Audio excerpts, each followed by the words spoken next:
सारे संदीप अरे कार्ड कौन होते चलो रोल नमस्कार. सर्वप्रथम आपल्या सर्वांचे आभार व्यक्त करतो. आपण एवढ्या मोठ्या संख्येने या पत्रकार परिषदेला उपस्थित राहिला त्याबद्दल. पहिले मी विषय एक्सप्लेन करतो, त्यानंतर सरदेसाई साहेब बोलतील. विषय असा आहे की या पूर्ण कोरोनाच्या संकटाच्या काळात अनेक वेळेला मुख्यमंत्र्यांचं वक्तव्य आलं की याच्यामध्ये राजकारण करू नका, सर्वांनी सहकार्य करा, या संकटाशी आपल्याला एकत्र लढायचं आहे आणि वगैरे वगैरे वगैरे गोष्टी झाल्या. पण जेव्हा सर्व पक्ष या कोरोनाच्या संकटाच्या काळात त्यांच्याशी कोरोनाशी जेव्हा लढायला उभे राहिले, तेव्हा महानगरपालिकेतला जो सत्ताधारी पक्ष आहे शिवसेना, जो सगळ्यांना सल्ले देत होता की राजकारण करू नका, हे भ्रष्टाचाराच्या मार्गाने जात असताना मला दिसले. याच्यामध्ये अनेक प्रकारची जी जम्बो सेंटर्स उघडली गेली, मग ते वरळीचं असेल, गोरेगावचं असेल किंवा बीकेसीचं असेल, त्या ठिकाणी अनेक लोकांना कॉन्ट्रॅक्ट दिली गेली. त्याच्यामध्ये इमर्जन्सीच्या नावाखाली कुठलंही टेंडर काढण्यात आलं नाही. फक्त जी कामं दिली ती ई कोटेशनच्या माध्यमातून दिली. आपण पहिले फक्त ई कोटेशन काय, मी एक अर्ध्या मिनिटात आपल्याला सांगतो की ज्याच्यामध्ये कुठलंही टेंडर निघत नाही. ठराविक 2-3 लोकांना बोलवलं जातं, त्यांना सांगितलं जातं की तुमचं काय या पर्टिक्युलर कामासाठी काय खर्च येऊ शकेल, तुमचं काय किती कोटेशन आहे ते द्या. कोण 10 रुपये देतं, कोण 12 रुपये देतं, कोण 13 रुपये देतं. त्यातलं 10 रुपयेवाल्याला ते दिलं जातं. त्याचा टेक्निकल क्रायटेरिया काय असला पाहिजे, म्हणजे समजा संदीप देशपांडेला तुम्ही काम देताय, तर संदीप देशपांडेची खरोखर ती काम करण्याची कपॅसिटी आहे का, त्यांनी ह्याच्या आधी कुठलं काम केलंय का, याच कुठल्याही गोष्टीची पडताळणी याच्यामध्ये झालेली नाही.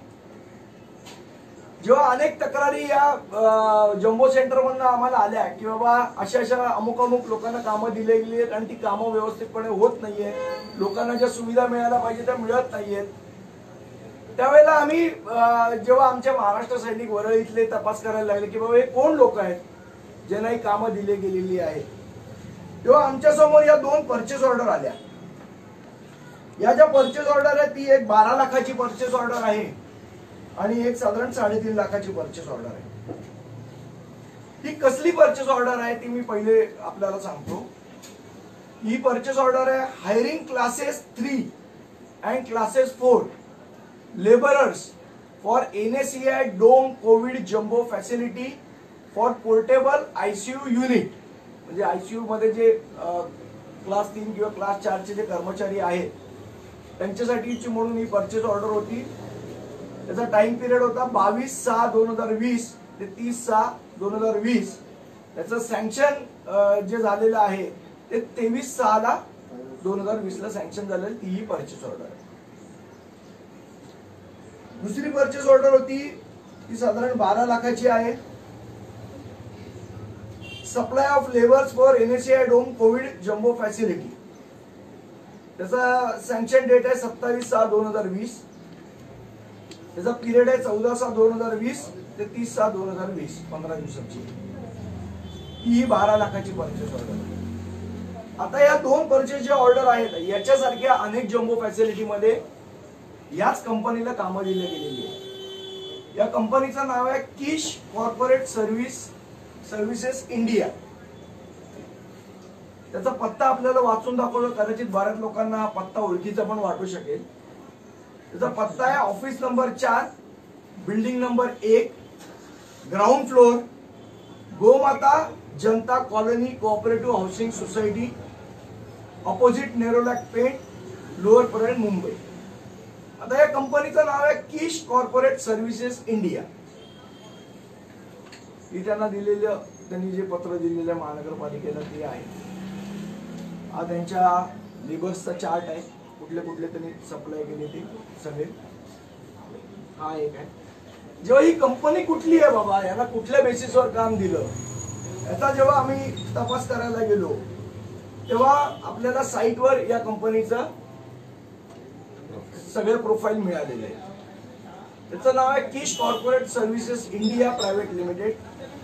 ही त्यांची बेसिक इन्फॉर्मेशनचं जे हे आहे ते.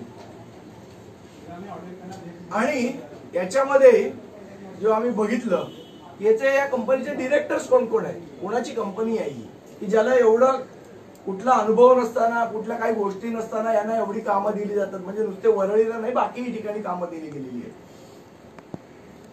याच्या डिरेक्टर मध्ये नाव आहेत, पहिलं शैला प्रशांत गवस, दुसरं नाव आहे गिरीश रमेश रेवणेकर, हे ऍडिशनल डिरेक्टर, तिसरं नाव आहे प्रशांत महेश गवस, आणि चौथं नाव आहे जे मला असं वाटतं आपल्या सगळ्यांना इंटरेस्टिंग वाटेल, ते नाव आहे साई प्रसाद किशोर पेडणेकर. आता हे कोण आहे ते मी सांगायची गरज नाही, तुम्हाला पूर्ण नाव त्यांचं वाचलेलं त्याच्यावर कळेल.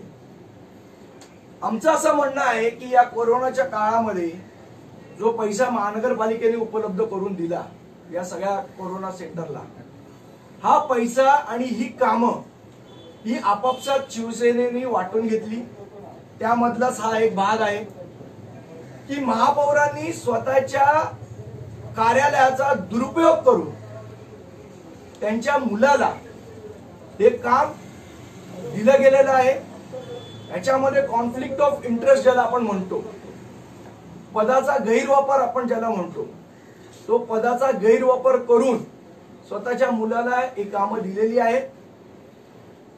लोकांना जेव्हा तुम्ही सांगताय राजकारण करू नका, कोरोनाशी लढा करायचा आहे, त्यावेळेला आमचा असा प्रश्न आहे की राजकारण करू नका पण भ्रष्टाचार करा, असं जर शिवसेनेला म्हणायचं असेल तर निश्चितपणे त्याला महाराष्ट्र नवनिर्माण सेनेचा विरोध आहे, होता आणि राहणार. एका ठिकाणी लोकांची सेवा करायचं नाटक करायचं आणि दुसऱ्या ठिकाणी भ्रष्टाचार करायचा, आपल्याच लोकांना मागच्या दाराने कामं मिळवून द्यायची, त्यातनं पैसे लाटायचे महानगरपालिकेचे. हे जर धंदे असतील तर याचा महानगरपालिका तीव्र शब्दात निषेध करते आणि या सर्व प्रकरणाची नैतिक जबाबदारी घेऊन महापौरांनी त्वरित राजीनामा दिला पाहिजे अशी आमची मागणी.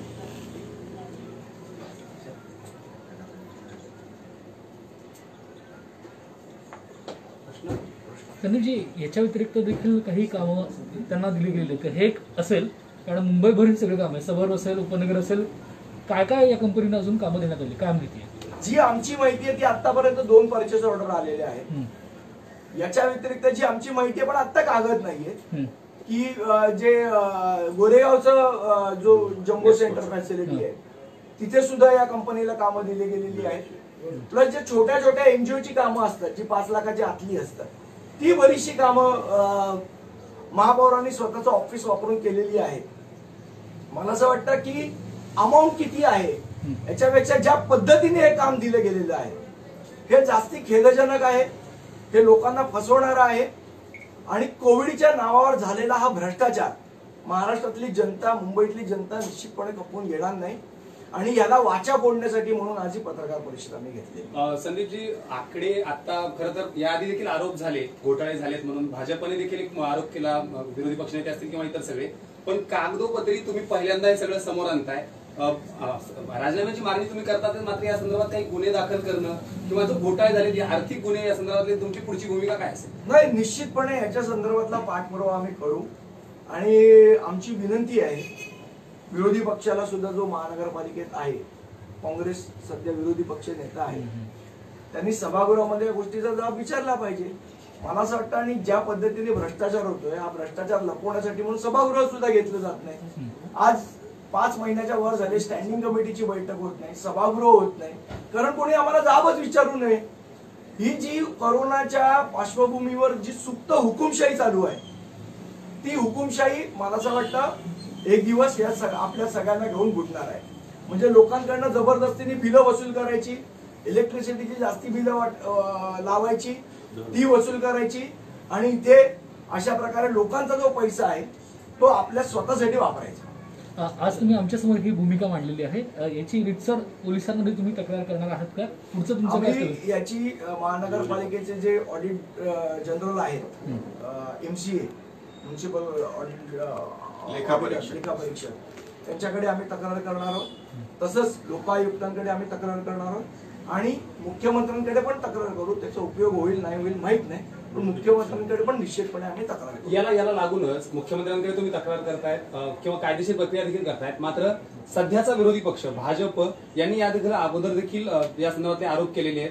त्यांची तुम्ही किंवा राज्यपालांकडे या संदर्भात काही भूमिका करणार आहात का? कारण पुढच्या महिन्यात अधिवेशन आहे आणि जर अधिवेशनात हा मुद्दा उचलायचा असेल तर त्या आमचे आमदार श्री राजू पाटील यांच्याकडे ही माहिती आमची पोचलेली आहे आणि निश्चितपणे विधानसभेमध्ये या प्रश्नावर ते आवाज उठवतील आणि विरोधी पक्षाची त्याला साथ मिळेल अशी आम्हाला आशा आहे. संदीप, जर पुन्हा एकदा सांगाल की कशा पद्धतीने गैरमार्गाने महापौरांच्या चिरंजीवांना काम मिळालेलं आहे? बघा, असं आहे की याच्यामध्ये कुठलंही टेंडर काढण्यात आलं नाही आणि जेव्हा तुम्ही टेंडर काढत नाही तेव्हा तुमची जबाबदारी बनते की 10, 15, 20 लोकांकडनं तुम्ही त्याचं माहिती घेतली पाहिजे की कोण कमी दरात देऊ शकतो, कोण योग्य दरात देऊ शकतो. आणि सरळ सरळ इथे दिसते की महापौरांच्याच मुलांना कसं काम मिळतं. संदीप देशपांडेला नाही मिळत, संतोष झुरीला नाही मिळत, देवेंद्रला नाही मिळत, पण महापौरांच्या मुलाला मिळतं. याच्यामध्ये दुसऱ्या कुठल्या काही सप्लाय करणारे लोकच नाही आहेत का? यांनाच का काम मिळालं? कुठल्या क्रायटेरिया लावले गेले की यांना काम देण्यासाठी? याचं कुठेही एक्सप्लेनेशन नाहीये. ही जी अग्रीमेंट आहे, तर कुठलंही टेंडर जर काढायचं असेल तर तुम्ही सरकारातली, मग ते महानगरपालिका असो किंवा राज्य सरकार असो, प्रक्रिया अशी असते की प्री क्वालिफिकेशन म्हणजे कोण कोण याच्यासाठी पात्र आहे ते पहिलं ठरवलं जातं. ते पात्र असण्यासाठी त्यांना काही वर्ष त्या कामाचा अनुभव असावा लागतो. इतर बरेच क्रायटेरिया असतात, ते दिले जातात. त्याच्यानंतर ते बंद लिफाफ्यामध्ये ती टेंडर मागवली जातात. त्याची ती उघडण्याची प्रक्रिया एक होते. त्याच्यानंतर त्याच्यामध्ये जो कोण लोएस असेल त्याच्याशी पुन्हा चर्चा होते. तो सगळ्या बाबतीमध्ये त्याच्यामध्ये परिपूर्ण आहे का हे केल्यानंतर ते टेंडर जो लोएस असेल त्याला दिलं जात असतं. पण या कोरोनाच्या काळामध्ये इमर्जन्सी या अखत्यारीमध्ये हे सगळ्या गोष्टी घेऊन मुळात त्या टेंडरच्या प्रक्रियेला बदल दिली गेली. आपल्या सोयीनुसार जे 2-3 कोणतरी त्याच्यामध्ये जे देऊ शकतील ती आपल्या सोयीचीच 2-3 नावं घेतली गेली. किंवा एकाला द्यायचं हे ठरलं असेल कदाचित आणि मग 2 नावं निव्वळ त्याच्याबरोबर शो करण्यासाठी दिली आणि तात्काळ त्याला दिलं गेलं. म्हणजे याच्यामध्ये कुठेही स्टँडिंग कमिटी किंवा कुठल्याही प्रकारच्या सगळ्या ज्या इतर प्रक्रिया असतात त्यांना फाटा दिला गेला इमर्जन्सी आणि कोविडच्या नावाखाली. आणि मग ज्याला द्यायचंय ते अगोदरच ठरलं होतं. ती केवळ एक छोटीशी तात्पुरती प्रक्रिया करून ते दिलं गेलं. अशा अनेक गोष्टीमध्ये झालेल्या आहेत. जसं समोर येतील तसं संदीप संतोष याच्यावरती भरपूर काम करत आहेत. मधल्या काळामध्ये त्यांनी त्या बाकीच्या पिशव्या होत्या त्याच्यासाठी सुद्धा तुम्हाला दाखवलेलं आहे. असं जवळपास प्रत्येक गोष्टीमध्ये होतंय. आता जसं हे आमच्याकडे डिटेल्स येतील तसं तुमच्या समोर आणत जाऊ. पण मुळामध्ये या पद्धतीने सगळीकडे चाललेलं आहे. जर सांगितलं की 2,000 रुपयाचा जो पंखा आहे त्याला तुम्ही भाडं देऊन तो कुठेतरी त्याची किंमत 15,000 पर्यंत नेऊन ठेवायची. हे सगळा भ्रष्टाचार चाललाय. म्हणजे लोक तुम्हाला कोविडसाठी म्हणून राजकारण करू नका म्हणून गप्प आहेत, तर त्याचा अशा प्रकारे गैरफायदा घेतला जातो हे या कागदांवरून स्पष्ट होत आहे. रस्त्याची कामं असतील किंवा नालेसफाईची कामं असतील याच्याबद्दल स्पेसिफिक कंत्राटदार आहेत, लॉबी आहे असं नेहमी चर्चा असते. कोविडच्या निमित्ताने हे नवीन कार्टेल तयार झालंय का मुंबई मनपात? निश्चित. आणि नुसतं ह्या कामात नाहीये. जर आपण बघितलं असेल बीकेसीची जी जम्बो फॅसिलिटी तयार झाली तिथे कोणाला कॉन्ट्रॅक्ट दिलं? हॉस्पिटलचं कॉन्ट्रॅक्ट आपण कोणाला देतो? की ज्यांना हॉस्पिटलचा अनुभव आहे बांधण्याचा त्यांना देतो. त्याच्याऐवजी एका इव्हेंट मॅनेजमेंट कंपनीला काम देण्यात आलं जे फक्त फिल्मी लोकांचे इव्हेंट अरेंज करतात. आता फिल्मी लोकांची तुमचा काय संबंध आम्हाला माहित नाही, पण त्यांनाच कशी कामं देतात ही? त्याचाही खुलासा व्हायला पाहिजे की त्यांना कुठल्या क्रायटेरिया लावला, त्यांचा जुना अनुभव काय होता आयसीयू बेड तयार करण्याचा किंवा हॉस्पिटलसाठी काय इक्विपमेंट आहे याचा कुठले अनुभव नसताना एका इव्हेंट मॅनेजमेंट कंपनीला जी नट्यांचे शोज करते त्या इव्हेंट मॅनेजमेंट कंपनीला आपण हॉस्पिटलचं काम देतो. याच्यातच सगळं आलं. हा सगळा मनपाच्या दृष्टीने इव्हेंट आहे का? इव्हेंट नाही, हा भ्रष्टाचाराचा खूप मोठा एक रस्ता त्यांनी तयार केला आणि त्या रस्त्यावरनं चालले. कारण त्याच्यात तुम्ही म्हणालात की अनेक फॅसिलिटी मिळत नाहीयेत, त्या तक्रारी होत्या. काय काय तक्रारी त्या निमित्ताने? याच्यावर पुष्कळ तक्रारी होत्या लोकांच्या जेवणा खाण्याबद्दल. आज तुम्हाला सांगू का, इथे जी नॉर्थ मध्ये जे वनिता समाज आहे क्वारंटाईन सेंटर जे तयार केलेलं आहे तिथे 300 रुपयाला थाळी येते. आता ही कुठली थाळी आहे जी 300 रुपयाला विकत घेतली जाते? म्हणजे साधारण आपण बघतो 100-150 रुपयात चांगलं उत्तम जेवण मिळतं, तिथे 300 रुपये आपण देतोय. याचा अर्थ कुठेतरी कोणाचे तरी लागे बांधे आहेत. कसं झालंय की कोरोना हे जगावर आलेलं एक मोठं संकट आहे आणि त्याचा काही लोक गैरफायदा घेत आहेत की आता ह्याच्यामध्ये नवीन जे म्हणतात ते कॉन्ट्रॅक्ट घुसवतात आता आणि ते आपलेच. म्हणजे आता रस्त्यामध्ये तुम्ही विचारलेला प्रश्न होता की रस्ते आणि नाल्यांमध्ये जे कार्टल आहे ते, तसंच आता इकडे यांनी आपले नातेवाईक घुसून, म्हणजे आता कुठलं बीकेसीचं डोम असून दे नाहीतर रेस्कोर्स वस्तं असून दे, या लोकांनी त्याच्यामध्ये जी कामं दिलेली आहेत, मग ती कॉटची असून देत, फॅनची असून देत किंवा ते बांधायचं असून देत, याच्यामध्ये तर तुम्ही नीट चौकशी केली, कारण आमच्याकडे जे प्रूफ आहेत ते आम्ही दिलेले आहेत आता. पण ते जे प्रूफ आम्हाला मिळतील त्यावेळेला आम्ही दाखवून देऊ की हे त्यांच्याच नातेवाईकांना मिळालेले आहेत, त्यांच्याच मित्रांना मिळालेले आहेत. हे सगळे जे काही कॉन्ट्रॅक्ट आहेत कोविडचे, हे सगळे त्यांना मिळालेले आहेत आणि हा पूर्ण त्या लोकांनी कोविडचा, आमचा आरोप आहे की कोविडचा या लोकांनी गैरफायदा घेतलेला आहे. येस, मुंबईचा आकडा म्हणजे मुंबईचा मृत्यूदर सर्वाधिक जवळपास काल जी आकडेवारी समोर आली आहे 5.20 आणि हा आकडा गेल्या 4 महिन्यांपासून म्हणतात की आम्हाला 1 वर आणायचा किंवा आणायचा. या दरम्यान मुंबईतले होणारे हे सगळे भ्रष्टाचार, त्याची आकडेवारी टप्प्याटप्प्याने तुम्ही समोर आणताय. या संदर्भात श्वेतपत्रिका काढावी का? जे जे काही व्यवहार झाले, मुळात असं आहे की याच्यासाठी श्वेतपत्रिका आणि ह्या सगळ्या गोष्टीकडे मुळात पहिले सभागृह चालू झाले, स्थायी समितीची बैठक झाली पाहिजे. आज सभागृह चालू होत नाही, स्थायी समितीची बैठक. आता मला सांगा की जगभर सगळीकडे व्हिडिओ कॉन्फरन्सिंगवर होतोय, पंतप्रधान मुख्यमंत्र्यांची व्हिडिओ कॉन्फरन्सिंगवर बोलतात, मुख्यमंत्री मंत्रिमंडळाची बैठक व्हिडिओ कॉन्फरन्सिंगवर घेतात. मग नगरसेवकांचं सभागृह व्हिडिओ कॉन्फरन्सिंगवर का होऊ शकत नाही? स्थायी समितीची बैठक व्हिडिओ कॉन्फरन्सिंगवर का होऊ शकत नाही? याचं कारण आहे की आपण केलेला भ्रष्टाचार बाहेर यायला नको, त्याच्याबद्दल चर्चा व्हायला नको, त्याची कुठे वाच्यता व्हायला नको, याच्यासाठी म्हणून या मीटिंग टाळल्या जात आहेत. असं आहे की आपण या कोविडच्या काळामध्ये जुनी म्हणत होती ती पुन्हा एकदा पुढे आली. त्याला आपण असं म्हणतो की संकटात संधी शोधतो. तरी चांगल्या अर्थाने अनेकांनी वापरली की अनेकांना नवीन परप्रांतीय निघून गेल्यानंतर नोकरीच्या संधी उपलब्ध झाल्या, कामाच्या संधी उपलब्ध झाल्या. यांनी या संकटामध्ये ही वेगळी संधी शोधली भ्रष्टाचार करण्याची. त्यामुळे हा एक पूर्णपणे वेगळा प्रकार आहे संकटातील संधी शोधण्याचा. तो एकदा लोकांसमोर येणं गरजेचं होतं. त्या निमित्ताने आज कागदपत्र सकट आलेला आहे. महापौर ज्यांचे आहेत त्यांचेच मुख्यमंत्री आहेत. तुमच्या या तक्रारीला तितपत दाद मिळेल असं तुम्हाला वाटतंय? आणि इतर पर्याय जे आहेत ते एकदा बघा, असं आहे की मुख्यमंत्री काय दाद देतील माहित नाही, पण आम्ही जनतेच्या दरबारात हे सगळं प्रकरण मांडतोय आणि जनता कोणाला धडा शिकवायचा, जनता सुज्ञ आहे आणि जनता धडा शिकवेल त्यांना. आणि आमचा सत्यमेव जयते विश्वास आहे. नितीनजी, एक दुसरा प्रश्न की काल सुप्रीम कोर्टात म्हणजे सीबीआय या सगळ्या जे काही सुशांत सिंग प्रकरण आहे त्याच्यामध्ये आलेलं आहे, त्यावरती मनसेची काय भूमिका किंवा काय सांगा? असं आहे की सुप्रीम कोर्टाने दिलेला हा निर्णय असल्यामुळे त्या निर्णयाचं अर्थातच स्वागत करणं बरोबर आहे, कारण आजही न्यायव्यवस्था संस्थेवरती सगळ्यांचा विश्वास आहे.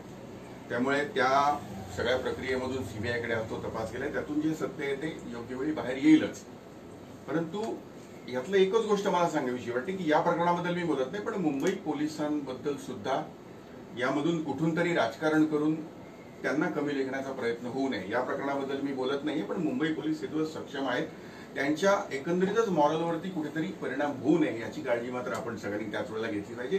बाकी ह्या प्रक्रियेमधून जे काही निघायचं ते निघेल. नाही, असं आहे की आरोप असा केला गेला भाजप असेल किंवा इतरांकडून की मुंबई पोलिसांना कोणी इन्स्ट्रक्शन्स बाहेरून देत होतं आणि त्याच्यामुळे ही सगळी केस प्रभावित झाली. आता याचा शोध नक्कीच आपण पत्रकारात आपण घ्यायला पाहिजे. त्यामुळे त्यांच्यावरती दबाव होता का, तर तो कोणाचा होता का, याचा नक्कीच आपण तपास करू शकता.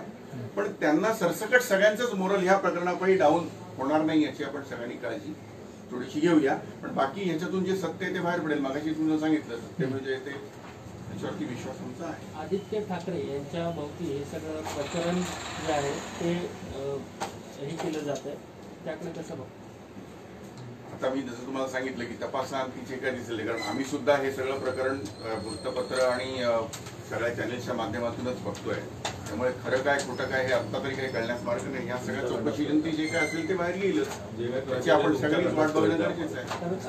धन्यवाद. आमची महत्वाची मागणी आहे की महापौरांनी राजीनामा दिला पाहिजे आणि तो आम्ही लावून धरणार. त्याकरता आम्ही सर्वतोपरी प्रयत्न आणि महापौरांनी याचं उत्तर दिलं पाहिजे. थोडी जरी तुम्ही जाब विचारला पाहिजे, विरोधी पक्षांनी जाब विचारला पाहिजे, सगळ्यांनी जाब विचारला पाहिजे. कारण हा शेवट लोकांचा पैसा आहे. सर मी फक्त एकच आहे, समजा साई प्रसादांचं तुम्ही याच्यात नाव दिसतंय कंत्राटामध्ये, त्यांना काही पूर्वानुभव आहे का या सगळ्याचा? काही तुम्हाला त्याची काही माहिती आहे का त्या कामाची? नाही, याचा पूर्वानुभव आहे नाही आहे, किंवा याच्या संदर्भात या कंपनीला आधी कुठलं काम मिळालं होतं का, याची महापालिकेनी शहानिशा करायला पाहिजे होती. त्यांनी शहानिशा न करता हे दिलेलं काम आहे. प्री क्वालिफिकेशन आणि पात्रता जी लागते, मगाशी मी उल्लेख केला, तो त्याच्यासाठीच लागतो. ते आहे का नाही आपल्याला कोणालाच काही कल्पना नाही याच्यामध्ये. याच्यामध्ये डायरेक्ट तुम्ही बोलवून अग्रीमेंट करताय, दुसऱ्या तिसऱ्या कोणाला काम न देता, याच्यातच सगळं आलं.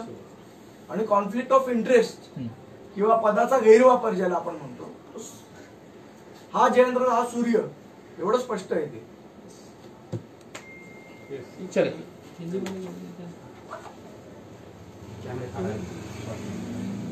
क्या मेयर के ऊपर एलिगेशंस है आपके? देखिए, ऐसा है कि जो ये कोरोना के पीरियड में जो काम दिए गए, लोगों को जो कॉन्ट्रैक्ट बांटे गए, उसमें बहुत बड़ा भ्रष्टाचार होने की आशंका हमें थी. और इसीलिए हमने जो पेपर्स थे जब वो मंगाए, तब हमने देखा कि एक कंपनी है Kish corporate services private India private limited. ये कंपनी को बहुत सारा काम दिया गया है जो कि टेंडर प्रक्रिया के बिना दिया गया है. इसमें जो टेंडर मंगाना चाहिए था वो कोविड के नाम पर नहीं मंगाया गया और इस कंपनी को काम दिया गया. उनके साथ कॉन्ट्रैक्ट हुआ. जब हमने इस कंपनी के डिटेल्स वेबसाइट के ऊपर जब उनका प्रोफाइल देखा, तब हमको 3-4 नाम सामने आए. उसमें से एक नाम मेयर मैडम के लड़के का है. और जब हमने ये पूछना चाहा बोर्ड ऑफिसर या अन्य अधिकारियों से कि आपने क्या क्राइटेरिया लगा के ये काम किया है, तब उनके पास से कोई जवाब नहीं आया और नहीं उन्होंने कोई जवाब अब तक दिया है. धन्यवाद. धन्यवाद.